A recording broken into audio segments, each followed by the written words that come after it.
Our next speaker is Peter McIntyre. He's the Director of the National Centre for Immunisation Research and Surveillance. He's trained as a paediatrician and infectious disease physician, and his PhD, completed in 1995, was on the epidemiology of invasive Haemophilus influenzae B disease. He has a clinical appointment at the Children's Hospital at Westmead and is a senior staff specialist in infectious diseases and a conjoint academic appointment as Professor in the discipline of Paediatrics and Child Health and the School of Public Health, University of Sydney. And Peter has been working in this area for a long time, and we're very fortunate to have him talk to us about what is known to increase vaccination rates. As I said before, there is a bit of a science to this. With all science, there's uncertainty, and there are many gaps in the evidence base, but there are a few things that are known. So thank you very much, Peter. So I think Julie invited me to give this talk to provide living evidence as to why evidence isn't enough. And the only thing that I would disagree with Michael about is that academics are not opportunists. I mean, I think there's so much delayed gratification in academia that unless you're an opportunist, you die of boredom. So I'm taking and Julie, I've acknowledged here as the ghostwriter of a lot of this information, but I've taken a little bit of liberty in terms of how I've, in terms of what I'm decided to look at here, in the sense that I'm going to spend some time talking about what's the evidence about the disease and the vaccines, and why are we interested in high coverage, before I go really into Julie's territory around the evidence about what works.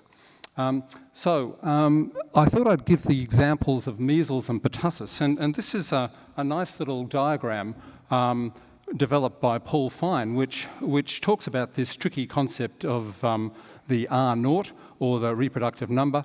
And so in this situation, if one case infects 4 people, then you can see how that progresses from there. And one case infecting 4 people is this R0 of 4.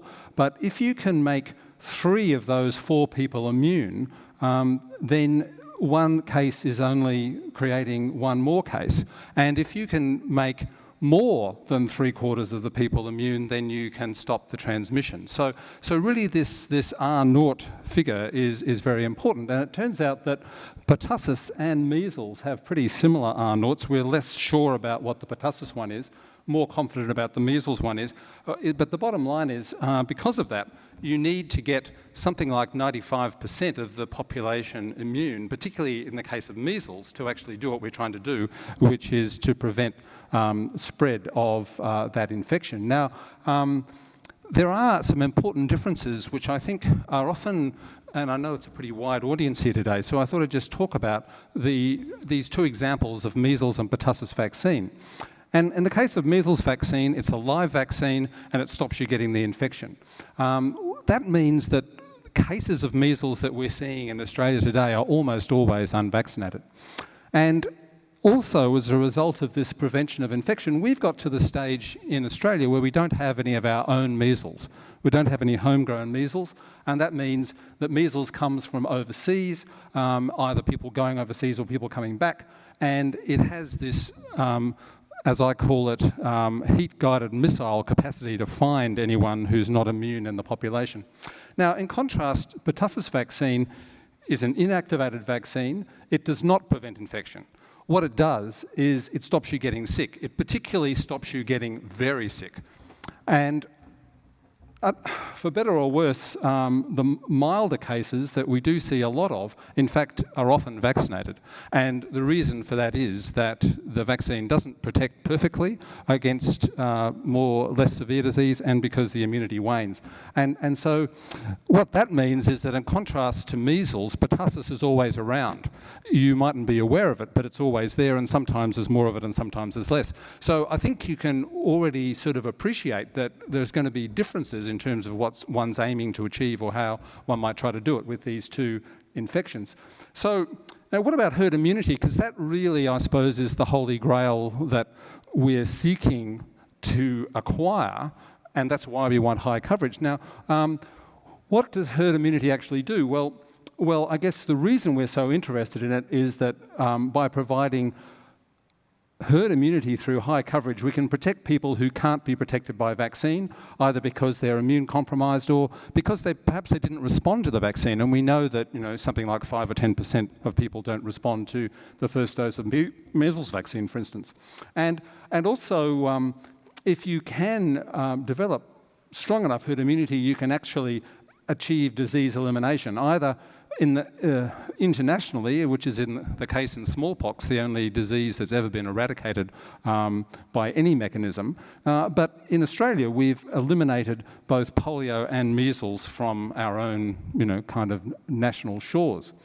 But what can't be achieved by herd immunity and therefore by high coverage? Well, we can't protect non-immune people who travel, or who are exposed to people who come back with the infection.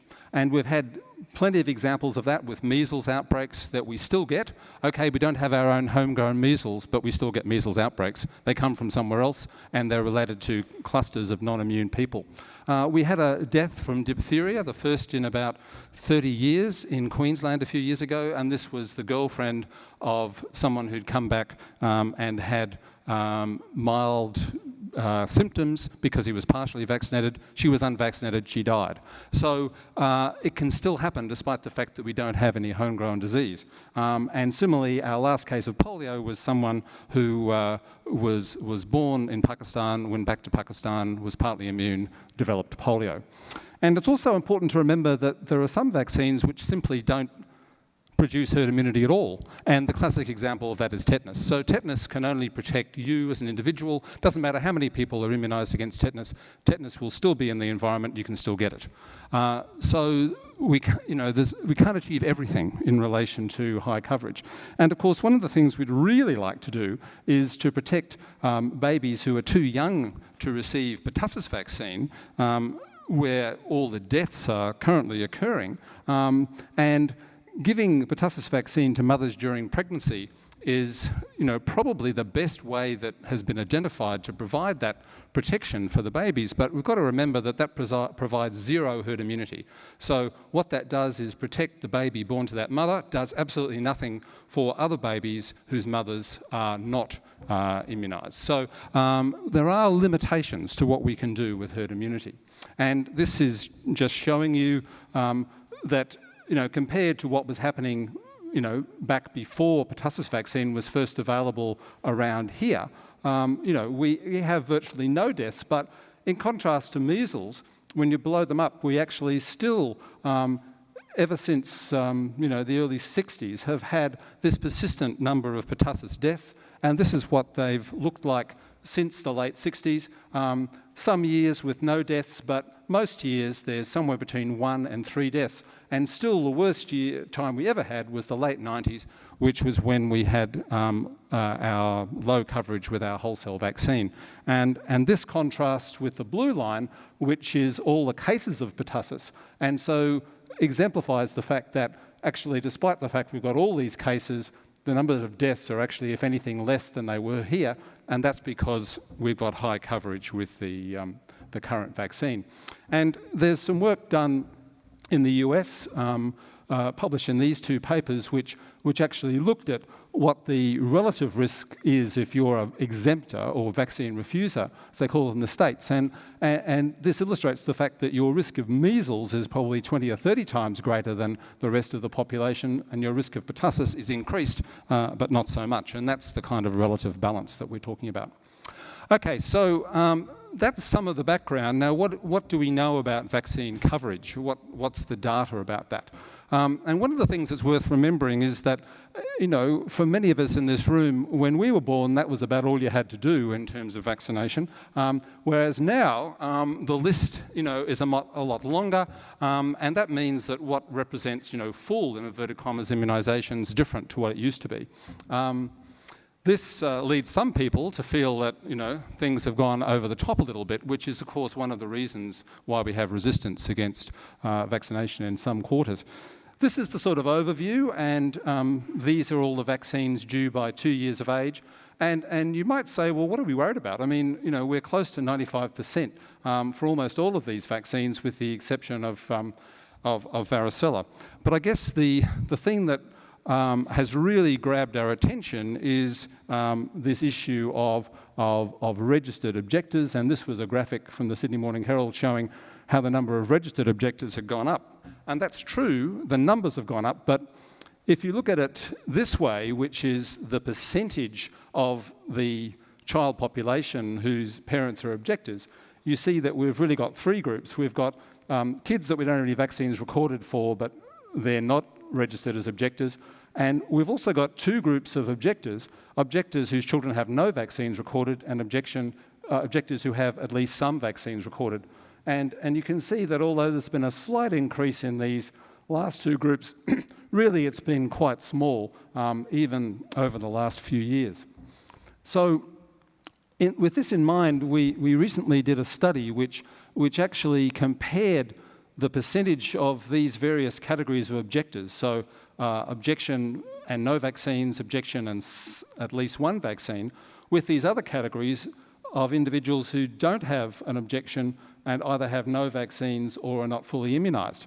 And we compared in red postcodes in the lowest socioeconomic stratum and postcodes in the top one. And of course, those of you who keep in touch with these things will realise that the media went bananas about the fact that there were all the latte-sipping, Chardonnay swilling members of the community who had low vaccine coverage. And there's some truth to that, in the sense that if you look at this group of objection and no vaccines recorded, you are about twice as likely to be in that category if you're in a high SES area.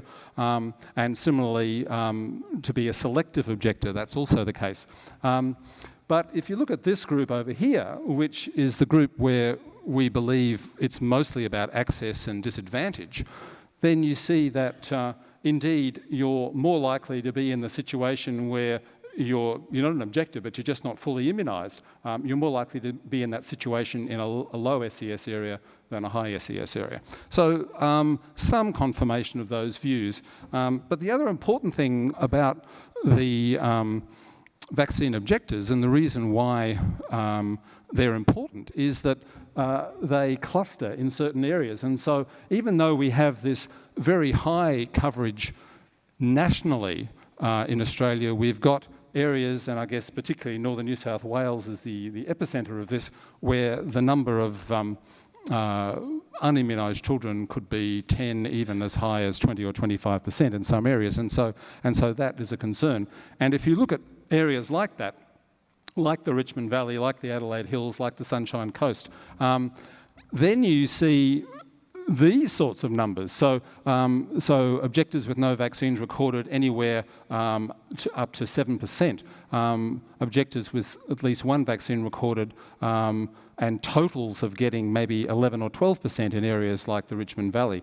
But in contrast, the group where there's no objection and they're not fully immunised, so these are the access and disadvantage group, they're actually less common in these areas than they are in the two other areas I showed you. So that gives you a sense of what the figures sort of look like.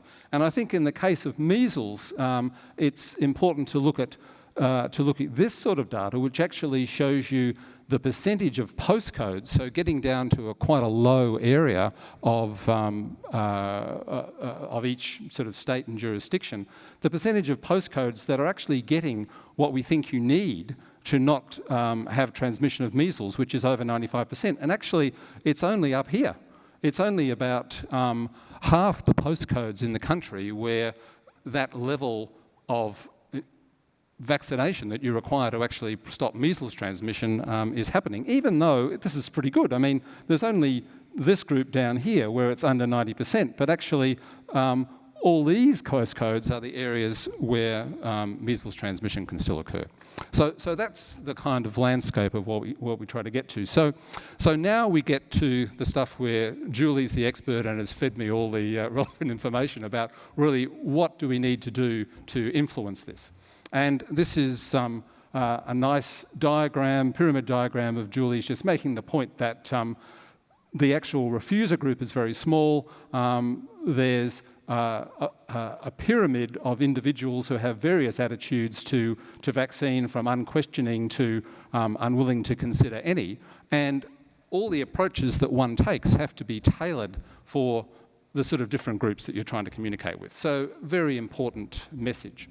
And this is another diagram which Julie prepared based on this principle of socio-ecologic models of opportunity. And in these various intersecting circles going from the individual up to public policy, which Michael's been telling us about, there are a whole range of factors, and I won't go through them all, that impact at these different levels. And of course, all of these have to be taken into account. So it's a fairly complex environment, but all these things are important.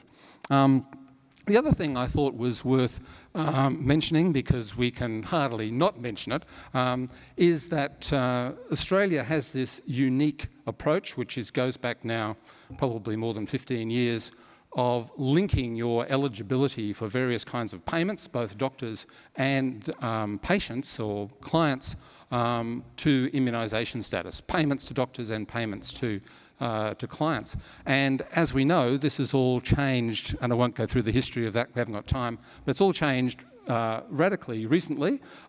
So this is only a few weeks ago that the Sunday Telegraph proclaimed victory in their no jab, no play campaign, and the announcement was made that in fact it would no longer be possible to continue to receive benefits by being registered as a conscientious objector. You in fact would be unable to receive benefits despite that registration, and in fact not long after that the religious exemption as well as the conscientious or philosophical objection was removed, which actually puts us in the same situation as two states in the US, West Virginia and Mississippi, which are the only other places in the world where no reason for not being vaccinated is permitted apart from a medical contraindication. So it's an interesting environment. This is an untested policy, and I guess the key thing about it will be, does it have any influence in these areas where we've got an issue, as you've just seen, in terms of higher rates of non-acceptance of vaccines, and obviously there'll be a lot of talk about this as the day progresses. Encouragingly, there have also been some recent announcements about various measures which should support immunisation in Australia, and we also await with interest the evaluation of those. But Kirsten Ward, who was a student with Julie and has now gone on to work at the CDC, produced this nice Australian-based review, both looking at experience in Australia and also experience internationally in terms of what works to promote vaccine coverage. And I've summarised those things here under enhancing access. This is all pretty obvious. Increasing community demand, which is really about raising awareness, but also, I guess, having requirements for childcare and school entry, which we've seen. But under this category, one of the things we somewhat ironically have insufficient evidence for is really what monetary sanction type measures will do. And so we're about to find out. We're having this Australian experiment that's going to tell us. Provider and system-based interventions are also very important, and there's good evidence for all of these, but insufficient evidence that just education for providers on its own without anything else will really help. And the other source for this is the community guide, which is something that CDC supports and constantly updates this information. So that sort of material is available for you to look at there. And finally, I'd just like to point out that the recent SAGE or Strategic Advisory Group of Experts that the WHO uses to generate policy advice for vaccination worldwide, they had a working group on hesitancy which has recently produced a series of reports that have just appeared in Vaccine. And One of the things to note is that Leask et al. Get a mention in this review relating to the importance of social norms and the importance of healthcare providers. And the other point that the review highlights, which has come across in many other environments, is that actually you can't just do one thing. It has to be multiple interventions. Some together will be much more effective than anything individually. And the other thing that they point out going down the list here is the fact that you need a detailed level of understanding of the vaccine hesitancy situation, who the populations are, what are the things driving vaccination, and what are the barriers and enablers to be able to both put in place and properly evaluate the impact of the intervention. And this is what you'll be hearing about in the remainder of today. And finally, supporting Michael's reference to the anecdote, I think something like this is always very powerful. This appeared in the New Zealand press a couple of years ago in relation to this boy who developed tetanus. And as his father says, as 7-year-old Elijah spent 3 weeks in hospital, his body violently and painfully convulsing as tetanus attacked his nervous system, I decided that when it came to my kid's health, I let the hippie win, I should have let the science win. And I think that kind of anecdote, as Michael reminded us, really holds a lot of power. And so in summary, we need to keep in mind the diseases and the vaccines that we're using. Measles is in fact the most severe test of our immunisation system, and if we can maintain and improve our protection against measles, we know that everything else will follow. There are a number of proven strategies which have been identified in Australia and internationally. We need to use them together, and as the charter of the Centre for Research Excellence that is hosting the meeting today, in which Julie, I, Rainer, Robert, a number of other people in the audience are members of, the charter for this Centre for Research Excellence is to really look at what is needed for high risk and underserved populations, and some of the interventions like maternal immunisation, which we're just coming to grips with now. And I'd like to thank a number of people for help with all this material. Thank you.